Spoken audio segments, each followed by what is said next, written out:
Ako po Master Jet, 30 years na po ako in service on March 22, 2024. Noong mag 20 years po ako last 2004, nakakuha po ako ng maturity benefit. Ask ko lang po ngayong 30th year ko kung makaka-avail ba ako ng 10th year maturity benefit. Ito po ay tumutukoy doon sa pag-ibig, no?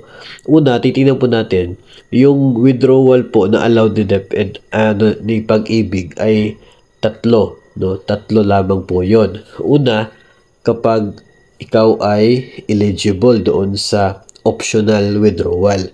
Yun po yung dating 10 years, naging 15 years without gap. Optional withdrawal yun.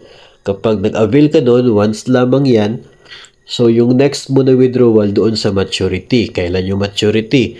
Kapag 20 years na. Kapag umabot ka na ng 240 months of contribution. Yun yung pangalawang withdrawal doon.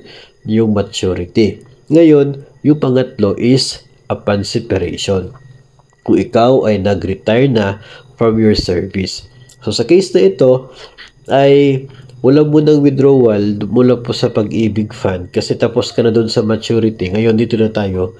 Yung next mo na withdrawal is doon na po sa separation. So kapag mag-retire na po kayo, yung naipon po ninyo after ng inyo po maturity until the end of your service sa gobyerno, until nung ikaw po ay mag-retire, yun po yung maiipon lahat at pwede pong ma-avail ninyo, makukuha ninyo mula sa pag-ibig fund. So, yung next withdrawal, hindi po in your 30th year, pero doon na po sa inyo pong retirement.